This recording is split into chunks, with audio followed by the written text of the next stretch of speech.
Y nos vamos para lo importante, vamos a hablar de los aliados de la salud, que dice ahí que son los probióticos y los prebióticos, ¿no? Está relacionado con lo que comemos, con con el sistema digestivo. Bueno, vamos a hacer, para presentar un poquito el tema ya, te encargas ahora tú de explicar de qué se trata. Venga, adelante, Agustín. Vamos. Sí, bueno, pues en principio hablar de digestión. Cuando hablamos de digestión, el concepto de digestión habla de distintos procesos químicos donde intervienen distintos órganos y distintas glándulas. Todos sabemos eso, ¿no? Es decir, hay en esa digestión pues hay numerosas enzimas que se encargan de disgregar y de hacer un proceso llamado digestión.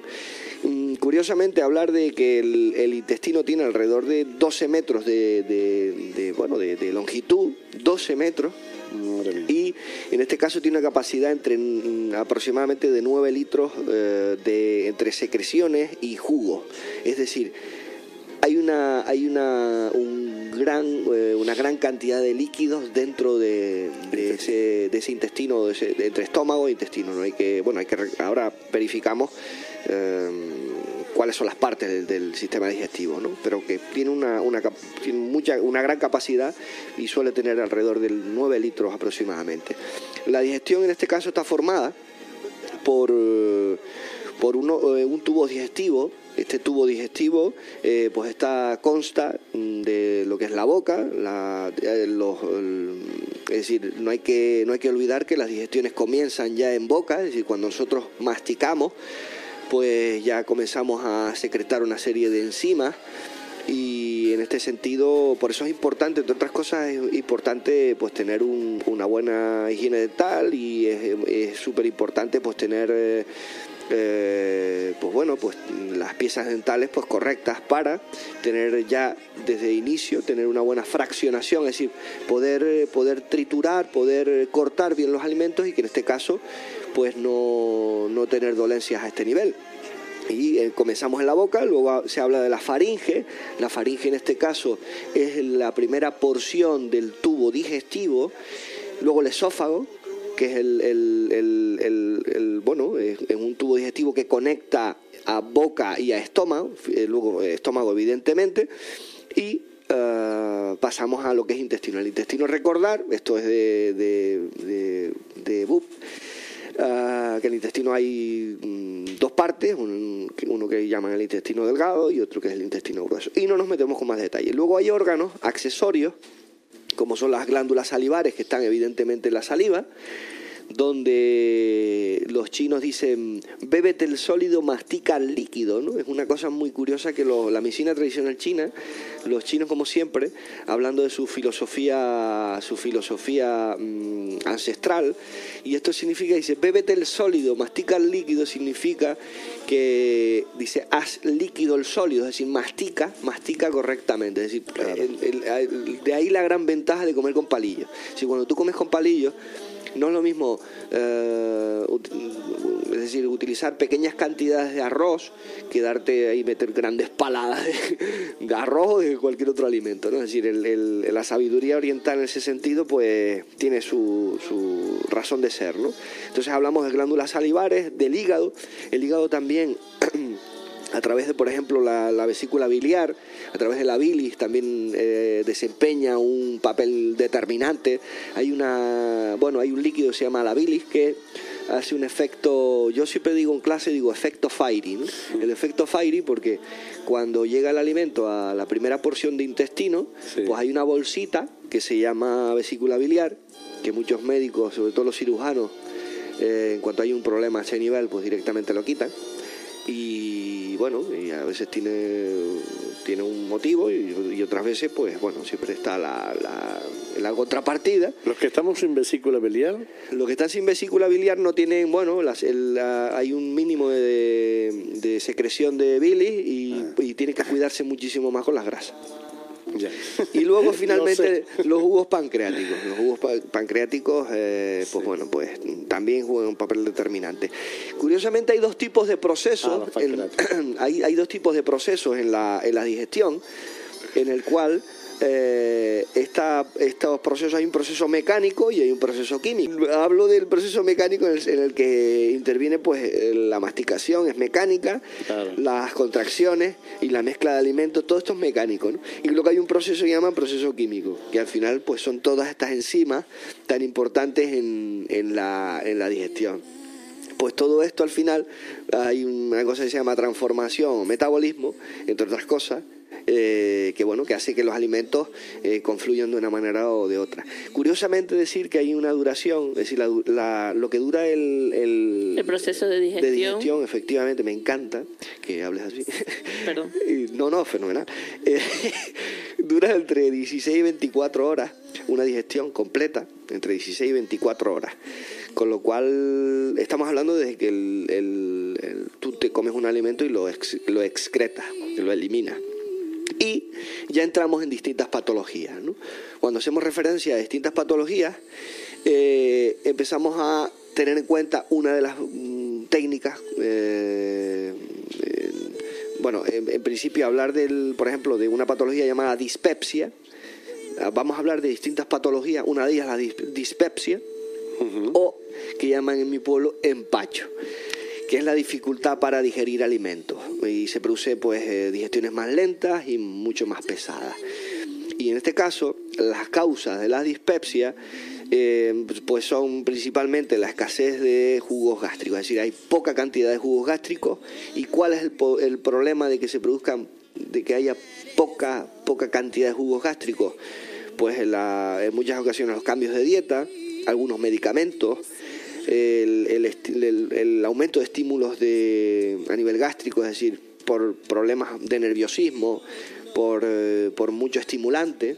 Y fíjate tú una cosa muy curiosa, cuando hablamos de enfermedades relacionadas con el sistema digestivo, hay una cosa que coincide siempre coincide, y es los nervios. Es la alteración del sistema nervioso.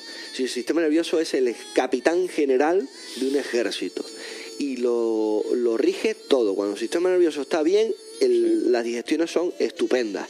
Cuando el sistema nervioso está alterado, cosa bastante frecuente cuando le fijamos la atención a los problemas, que está bien fijar problemas, es decir, está bien evadirse, está muy bien evadirse porque a veces lo necesitamos, pero no todo puede ser evasión, no todo puede ser, a veces hay que confrontarlo. Lo que pasa es que hay que guardar un cierto equilibrio, así yo no puedo estar todo el día no debo estar fijando constantemente la atención en los problemas, porque si no al final una de las cosas que me va a pasar factura es a nivel salud, pero tampoco puedo estar evadiéndome. Entonces hay que buscar siempre el equilibrio en lo que fijamos la atención, ¿no?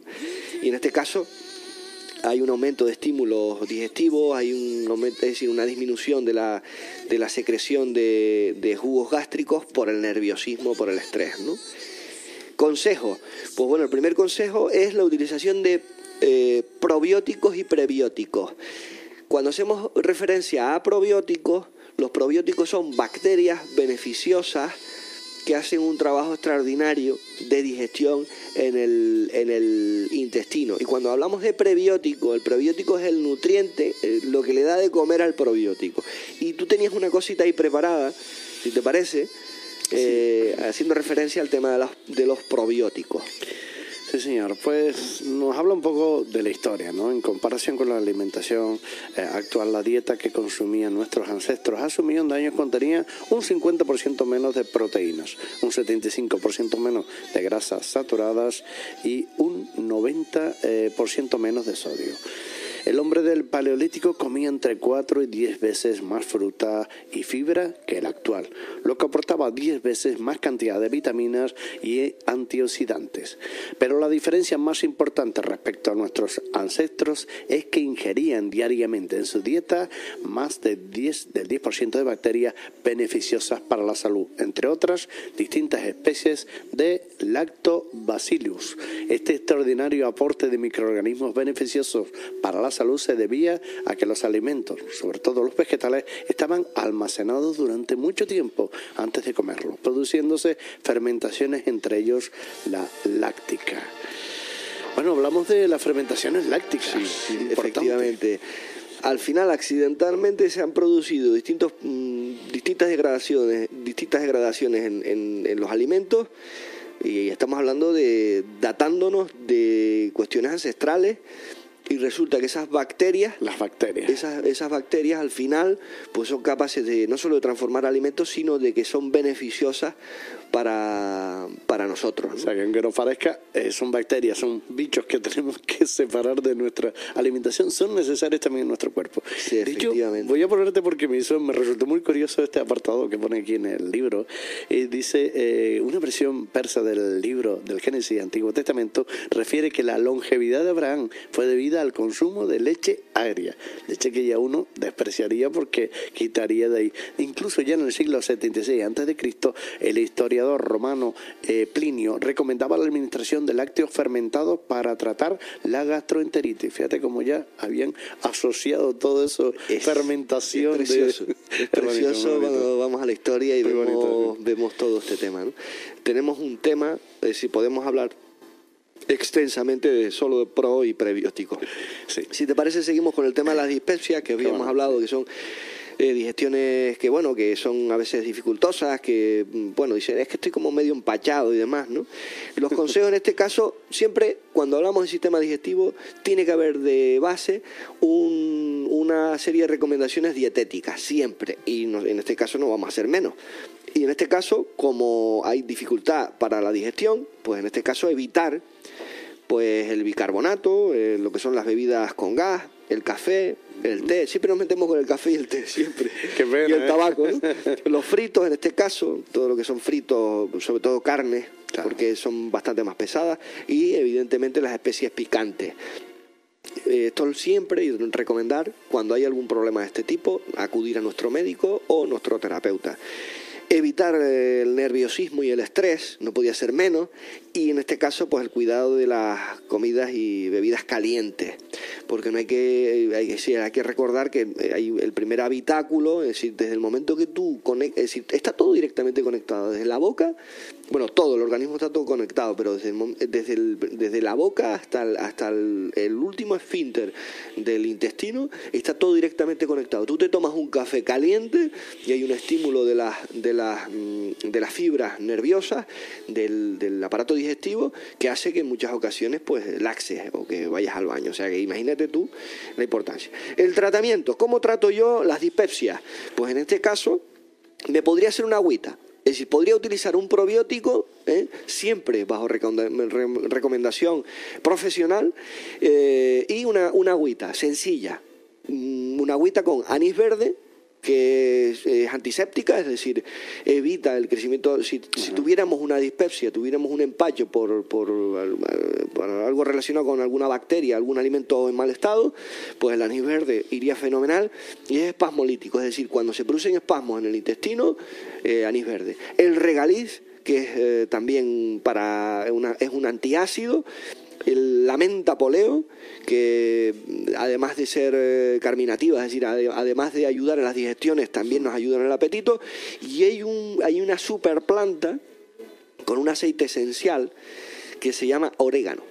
Que la flor del orégano es un antibacteriano importante que se está utilizando cada día más en naturopatía. Es decir, el orégano en aceite esencial es maravilloso por si hubiera algún tipo de problema. No las hojitas que empleamos en la pizza cuando la elaboramos, sino la flor, que es curiosísimo porque tú tienes una planta y llevas 40 años utilizando esa planta y resulta que la propiedad terapéutica la tenía a lo mejor la raíz o el tronco, y siempre estabas utilizando, pues en este caso bien.